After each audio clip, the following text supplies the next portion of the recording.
हमारा खास प्रोग्राम कहता है वोटर के लिए आज हम पहुंचे हैं कोटपुतली में। कोटपुतली वो खास जगह है जो जयपुर को दिल्ली से जोड़ती है और राजस्थान के बॉर्डर पर है। यहाँ पर डेवलपमेंट एक लंबे अरसे से बड़ा अहम मुद्दा रहा है। यहाँ की जनता ने हाल ही में विधानसभा चुनाव में मतदान किया था। अब लोकसभा चुनाव की रणभेरी बज चुकी है। यहाँ के जो स्थानीय मतदाता हैं उनका मन जानने के लिए हम यहाँ पहुंचे हैं, उनकी राय जानने के लिए यहाँ पहुंचे हैं। हमारे इस खास प्रोग्राम जिसका नाम है कहता है वोटर में हम वोटर का मन जानेंगे, उनके दिल की बात जानेंगे। आज यहाँ पर बातचीत करेंगे इन खास लोगों से जो मौजूद हैं, भाजपा से भी हैं, कांग्रेस से भी हैं, स्थानीय लोग भी यहाँ मौजूद हैं। इनका क्या मन है, क्या इनके मुद्दे रहे हैं, बातचीत करते हैं। क्या तैयारी है कोटपुतली में, लोगों का क्या मन है लोकसभा चुनाव को लेकर? जयराम सिंह गुजर, किसान हूँ और गाँव में रहता हूँ। आज वर्तमान में परिप्रेक्ष्य में देखा जाए तो थोड़े दिनों पहले, 2-3 महीने पहले ये जो सरकार आई, हम सब किसानों को एक छलावा देकर उन्होंने संपूर्ण कर्जा माफ करने का, उसके जो अध्यक्ष हैं राष्ट्रीय अध्यक्ष कांग्रेस के, उन्होंने हम सब किसानों से वोट लिया और छलावा करके कि हम संपूर्ण कर्जा माफ कर देंगे 10 दिन में।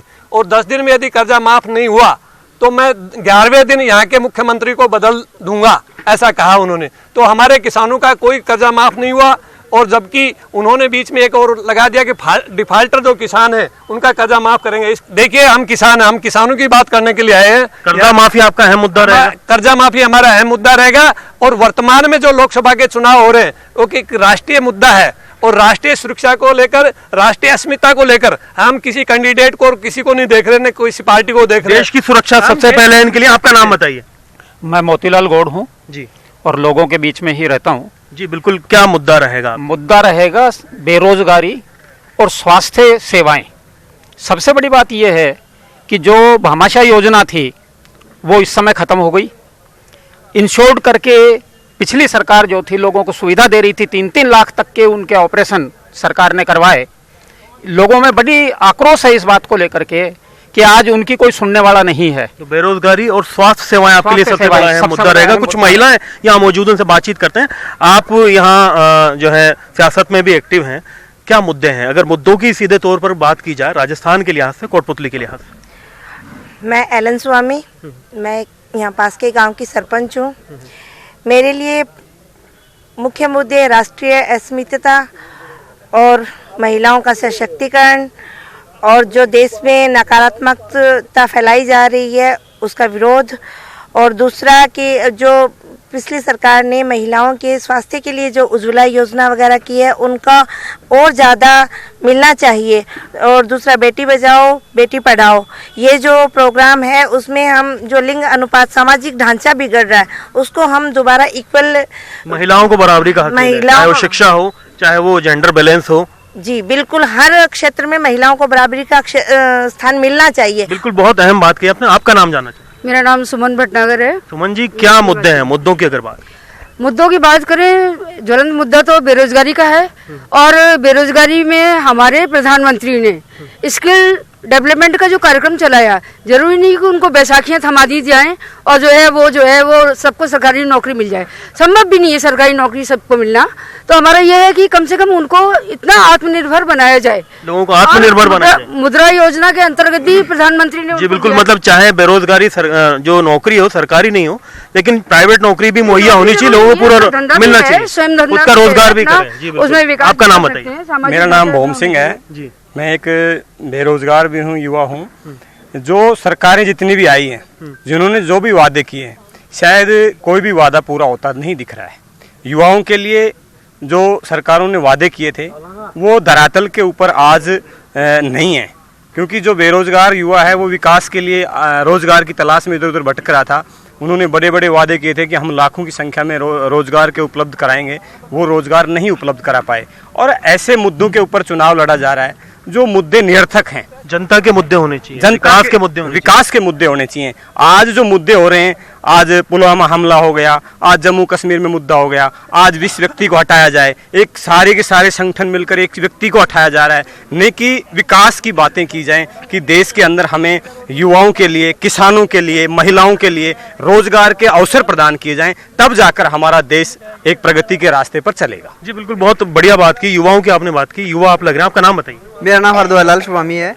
जी, क्या मुद्दे होने चाहिए, वोट किस आधार पर करेंगे यहाँ पे लोग? देखो, मैं युवा होते हुए युवाओं की बात करूंगा कि वर्तमान समय में जो युवाओं के साथ उछल कपट किया जा रहा है वर्तमान राजस्थान सरकार, कांग्रेस सरकार के द्वारा, तो ये अहम मुद्दा रहेगा कि केवल युवाओं को ध्यान में रखते हुए तो युवाओं के लिए जो कुछ खास करेगी उसको हम वोट करेंगे। जी बिल्कुल, आप बताइए सर, क्या मुद्दे रहेंगे? क्योंकि बुनियादी तौर पर काम की बात की जाती है, जनताओं को बड़े लच्छे वाले जो है भाषण दिए जाते हैं, लुभावनी बातें की जाती है, चुनाव में सब नेता नतमस्तक होते हैं, बाद में नदारद होते हैं। मैं डॉक्टर अशोक यादव हूँ, वैसे तो प्रदेश से संयोजक हूँ मैं भाजपा के अंदर, लेकिन मेरा मानना ये है कि सबसे जो अहम मुद्दा रहेगा वो एजुकेशन और बेरोजगारी, ये अहम मुद्दा है। और बेरोजगारी का ये मतलब नहीं है कि आपको सरकारी हो या गवर्नमेंट, बेसिकली ये है कि किस तरह से सेल्फ एम्प्लॉयमेंट हो और स्किल डेवलपमेंट का किस तरह से प्रोग्राम चलाया जाए ताकि लोग ज़्यादा से ज़्यादा आत्मनिर्भर होके और अपने खुद का विकास करे, उससे देश का विकास होगा। और दूसरा, जो आज बुराइयां या जातिवाद या धर्मवाद या जो भी फैला हुआ है ना, इन सब का एक ही तोड़ है और वो है एजुकेशन। अगर आपने एजुकेट करोगे तो वो अपने आप ही चेंज हो जाएंगे। और स्पेशली महिलाओं के लिए महिला एजुकेशन होनी चाहिए, क्योंकि मुझे किसी महापुरुष के वर्ड याद आते हैं कि if you educate a man then you educate a single family, if you educate a female then you educate the whole nation. तो महिला एजुकेशन जो है उसको बढ़ावा देना चाहिए, बुराइयां इसी से दूर होती हैं। तो बिल्कुल, बहुत अच्छी आपने बात की, बुनियादी मुद्दे की बात की। एक बुजुर्ग हमारे साथ में मौजूद हैं, आपका नाम जानना चाहूँगा। मैं राकेश भटनागर हूँ और जब भी बात चलती है चुनाव की तो कुछ ना कुछ मुद्दे आते हैं। हर सरकार जो है वो सरकारें जब भी चुनाव होते हैं तो सभी पार्टियां आके अपने अपने प्रचार करते हैं और अपने अपने लिए वोट मांगने की कोशिश करते हैं। हालांकि बहुत सारे वादे करते हैं, वादे बहुत होते हैं, काम भी बहुत होता है करने के लिए, लेकिन कम से कम कुछ सिलेक्टेड जो एजेंडा पत्र होता है, जो घोषणा पत्र होता है, वो गायब हो जाता है, नया दूसरा आ जाता है, ऐसा लगता है? नया आ जाता है, कुछ गायब भी हो जाती हैं चीज़ें और बहुत कम होता है धरातल पे, बहुत कम चीज़ें जो हैं वो एग्जीक्यूट हो पाती है। क्या आपको लगता है कि सभी सियासी पार्टियों का 2014 का जो घोषणा पत्र है पहले वो सामने रखा जाए, अब 2019 की बात की? बिल्कुल, जो पहले अगर किसी ने जिसने भी जैसे भी अपने पत्र निकाल के घोषणा की है इलेक्शन के टाइम में, उनको जरूर उनका अध्ययन होना चाहिए और वोटर को देखना चाहिए कि इन्होंने क्या हासिल किया है अपने कार्यकाल के अंदर में, और उसके हिसाब से भी तय करना चाहिए। राजस्थान के एतबार से अगर बात करें तो यहाँ बिजली, पानी, शिक्षा, स्वास्थ्य, ये कितने बड़े मुद्दे हैं?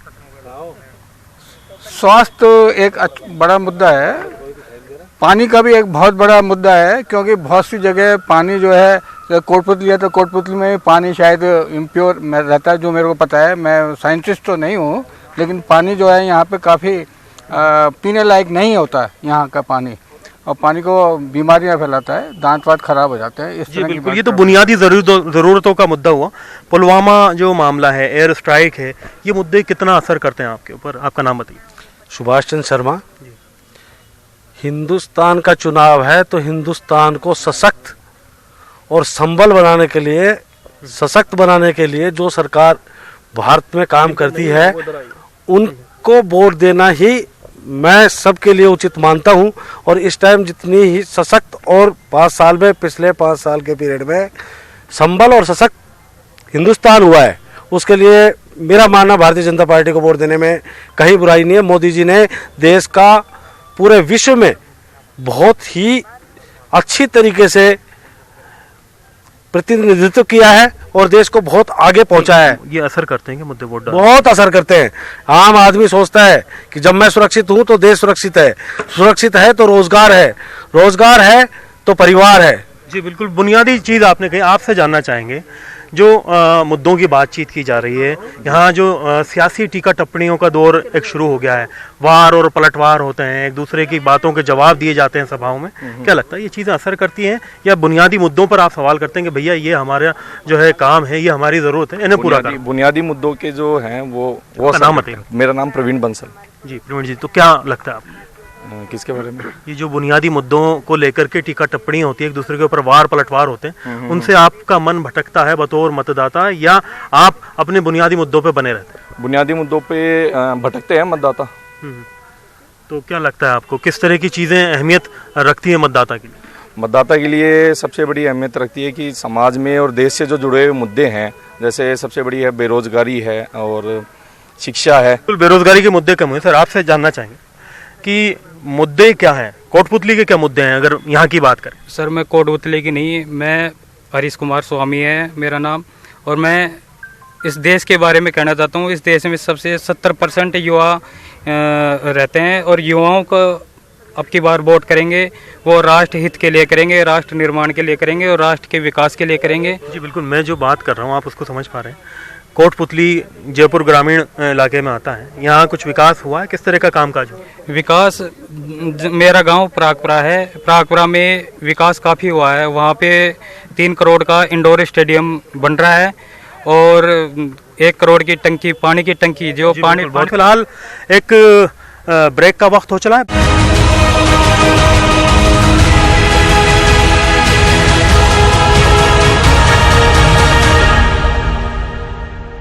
आप देख रहे हैं हमारा खास प्रोग्राम कहता है वोटर। कोटपुतली में हम आए हुए हैं, यहाँ पर जनता का मन जान रहे हैं, उनके मुद्दे जान रहे हैं, बातचीत कर रहे हैं कि क्या काम हो चुके हैं, क्या काम होने चाहिए, स्थानीय मुद्दे क्या हैं, जो राज्य स्तर के मुद्दे हैं वो उनके लिए कितने मायने रखते हैं, राष्ट्रीय स्तर के जो मुद्दे हैं वो कितना असर करते हैं मतदाता के मन पर। इन तमाम चीज़ों को जानने की कोशिश कर रहे हैं और कुछ लोग यहाँ पर हमारे साथ में मौजूद हैं, बातचीत करेंगे और जानने की कोशिश करेंगे। आपका नाम बताइए। रविंद्र यादव। रविंद्र जी, क्या लगता है, आप यहाँ स्थानीय पत्रकार भी हैं, कामकाज करते हैं, लंबे अरसे से देख रहे हैं यहाँ की आबो हवा को, किस तरह का माहौल है, क्या असर है, जो चुनावी मुद्दे हैं वो क्या है? बिल्कुल, मैं आपको बता दूं कि जयपुर ग्रामीण लोकसभा सीट रही है, ये हमेशा दिग्गजों ने यहाँ से चुनाव लड़ा है। लास्ट चुनाव था सीपी जोशी ने लड़ा था, लालचंद कटारिया भी मंत्री रहे हैं और राज्यवर्धन जी भी यहाँ से अब फिलहाल मंत्री हैं। लेकिन कहीं ना कहीं जो जनता के आम मुद्दे हैं वो कहीं ना कहीं गौण हो जाते हैं। पार्टियाँ आपस में लड़ती रहती है, कांग्रेस और बीजेपी एक दूसरे के ऊपर कार्यों को लेकर थोपती रहती है कि ये उनका कार्यकाल था इसीलिए नहीं हो पाया। हमारे यहाँ 2 मुख्य मुद्दे थे। एक तो यहाँ हाईवे का मुद्दा था कि यहाँ सर्विस लोन ठीक नहीं थी, हाईवे है वो ठीक से नहीं बना, लोगों की रोज़ दुर्घटनाएं हो रही हैं। दूसरा ओवरलोड का मुद्दा था।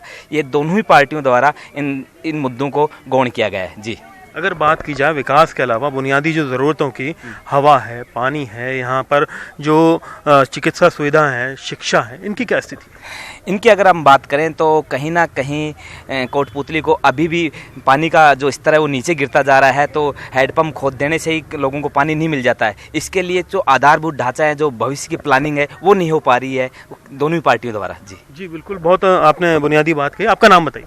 JL कसाना। कसाना साहब, क्या लगता है, क्या मुद्दे रहेंगे, किस चीज़ को ध्यान में रखते हुए वोट करेंगे आप? जहाँ एक युवाओं का जो ध्यान देगा नौकरी का, उसके साथ रहेंगे हम। बिल्कुल, बहुत अच्छी आपने बात बताई। आपका नाम बताइए। नीतीश यादव, मैं एक जैविक फार्मर हूँ। जी, जैविक फार्मर हैं, बहुत अच्छी बात है। मतलब किसान आमतौर पर बुनियादी चीज़ों से जूझता रहता है, पढ़ लिख करके किसानी खेती कर रहे हैं, कितना असर कर रहे हैं? जी, किसानी खेती का तो ये है कि किसान काफ़ी परेशान है। चाहे आप किसी भी सत्र में लगा लो, मोदी जी ने भी वादे किए थे, लेकिन वो भी शायद हो सकता है खरे नहीं उतर पाए, क्योंकि जो बीच का जो आदमी है वो ले जाता है जितना भी पैसा होता है। यहाँ से जो 20 रुपये जो हमारी मंडी भाव बिकता है वो 40 रुपये बिक रहा होता है बाहर, और इतनी महंगाई होती है। बाकी ये है कि जो हमारे सांसद साहब थे, राज्यवर्धन सिंह जी थे, जो विश्व पटल पे भी हमारा देश का नाम रोशन किया था, और डेवलपमेंट भी काफ़ी हुए हैं। 10 साल से जो हमारी रोड नहीं बनी थी वो बनी है। एजुकेशन पे भी ध्यान दिया जा रहा है और खेल में भी दिया जा रहा है। लेकिन आप अब आगे के क्या मुद्दे हैं 2019 की अगर बात करें? के तो आप ये लगा लो कि कोटपुतली में जैसे सीवर लाइन है, राज्य के जिला स्तरीय पे जो हमारा अस्पताल है उसको बड़ा किया जाए, उसमें सुविधाएं, उसमें साफ सुविधाएं की जाएं। और आप ये लगा लो कि एजुकेशन में हमारा जो युवा है जो बहुत परेशान है, सारी की सारी जो भर्तियाँ रुक जाती हैं, पेपर लीक हो रहे हैं, इन सभी पे दिया जाए गौर, और जातिवाद पे टिकट न देके एक पढ़े लिखे युवा और हमारी जो बात उठाए उनको टिकट दिया जाए। आपका नाम बताइए। जी, संगीत रेवाला नाम है मेरा। संगीत जी, क्या लगता है, कुछ सियासत की जो आबो हवा है वो इतनी बेहतर हो सकती है कि संगीत में ही माहौल बने कुछ सुहाना सा? जी सर, ये क्या है, आज का युवा सब पढ़ा लिखा है, सब समझता है कि किसको वोट देना है, किसको नहीं देना है। तो किसको देना है या किसको नहीं देना ये तो मैं आपको नहीं पूछूंगा, लेकिन किस आधार पर देना है ये तो बता ही दीजिए। सर, जो उनको अच्छे से रोजगार प्राप्त करवाए, अच्छे से उनका ध्यान रखे, समय समय पे उनसे मिले। राजस्थान में सरकार बदली, इतनी सत्ता परिवर्तन हुआ, उसका कुछ असर पड़ रहा है आप लोगों के ऊपर? जी नहीं सर, जो केंद्र की जो सरकार है उसका कितना असर है? सर, केंद्र में हमारे यहाँ पे सांसद श्री राज्यवर्धन सिंह राठौड़ जी हैं, जो भाजपा से हैं, जिन्होंने यहाँ पे इस 5 साल में बहुत सारा काम करवाया है। लोकतंत्र में मुद्दा केवल एक होना चाहिए, विकास और विकास। पिछला चुनाव या आगे आने वाला चुनाव, मेरा ये मानना है कि जो पार्टी विकास की बात करेगी उसी ही पार्टी को शासन करने का अधिकार हो, चाहे वो कांग्रेस हो या बीजेपी हो। मैं कोटपुतली का रहने वाला हूँ। कोटपुतली की अगर मैं बात कहूँ तो कोटपुतली के बीच में से एक हाईवे निकलता है, हाईवे नंबर 8। अलवर की सीमा से लेकर जयपुर की सीमा तक 120 किलोमीटर लंबा ये हाईवे है।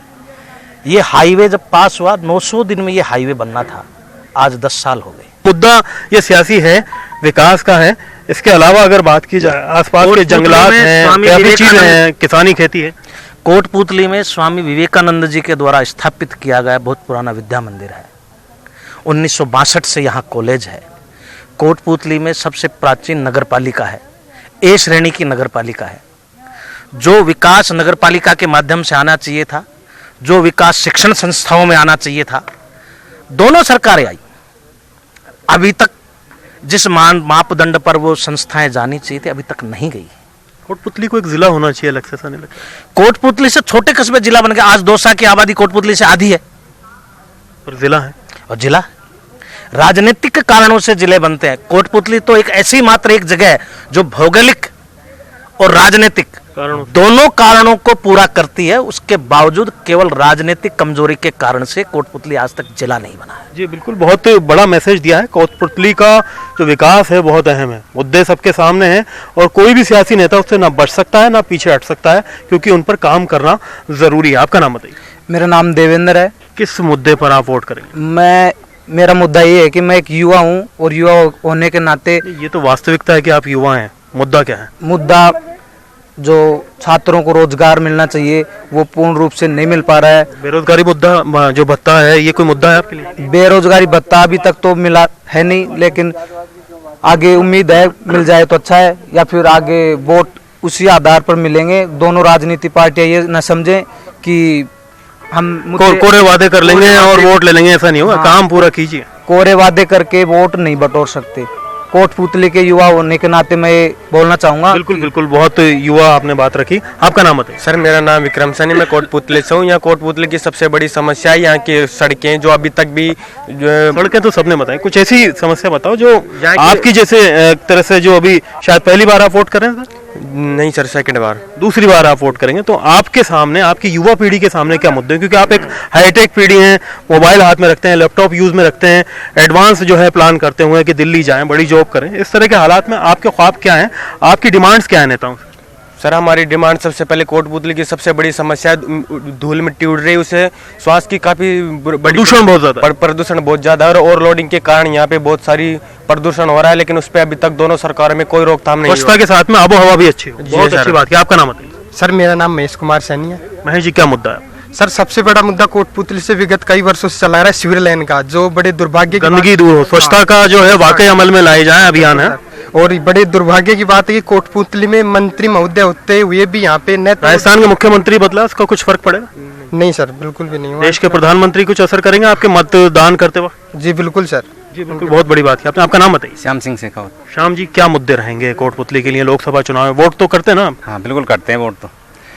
कोटपुतली का एक तो अहम मुद्दा तो विकास का है,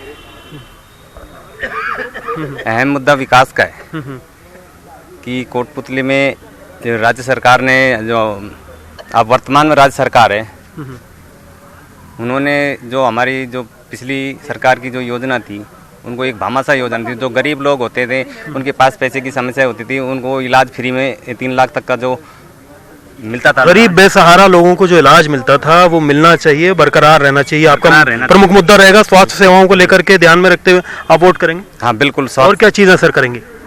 और ये करेंगे कि किसानों को बरकला करके राज्य सरकार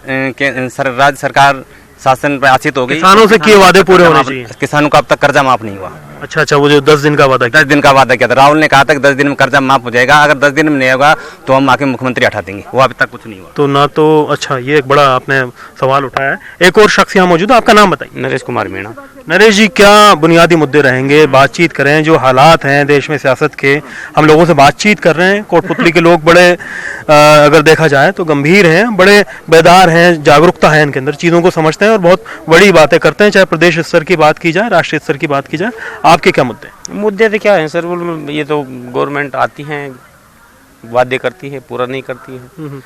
बड़े बड़े भाषण देती हैं, कोई पूरा नहीं करती है। लोकसभा का चुनाव है, बड़ा चुनाव होता है, पूरे देश का भविष्य तय होगा। लोकसभा का हो चाहे विधानसभा का हो, बड़े बड़े वादे करते हैं। 10 दिन का वो कर्ज माफ किया था, नहीं किया अभी तक गवर्नमेंट।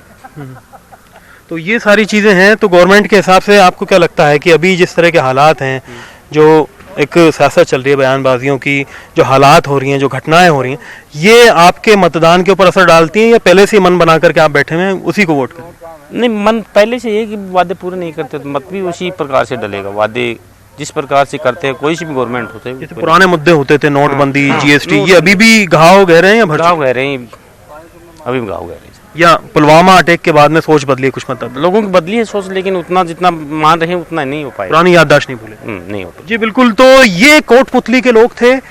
इन मतदाताओं से मुद्दे जाने, इनसे बातचीत की, इनके जहन के अंदर क्या चल रहा है, क्या सोच लेकर के चल रहे हैं, क्या जो घटनाएं हैं असर डाल रही हैं इनके दिमाग के ऊपर, किस तरीके से चीज़ों को लेते हैं, सोचते क्या हैं, बर्ताव क्या करते हैं और कौन सी चीज़ों को प्राथमिकताएं देते हैं, ये तमाम चीज़ें बताएं। विकास वाकई यहाँ पर तमाम लोगों के लिए अहम मुद्दा है। पिछले 10 साल में जो नेता आए गए चले गए, विकास की कोशिशें हुई, जो बुनियादी विकास मिलना चाहिए था कोटपुतली को वो नहीं मिल पाया, जिला बनना चाहिए था वो नहीं बन पाया, और भी विकास के कामों की अभी यहाँ पर बेहद ज़रूरत है। यहाँ पर जो मतदाता है लोकसभा चुनाव में वो राज्य की सरकार को भी बहुत महत्व दे रहा है। केंद्र से जो केंद्रीय सरकार है उनकी जो एक्शंस हैं वो भी इनके दिमाग पर बहुत असर कर रहे हैं। उम्मीद की जानी चाहिए कि लोकसभा चुनाव के अंदर जिस तरह से जो समझदारी के साथ में यहाँ का मतदाता मतदान कर रहा है उससे एक बेहतर और मजबूत सरकार बनेगी। कैमरा पर्सन दिलीप चेची के साथ में कोटपुतली से कहता है वोटर में फिलहाल इतना ही।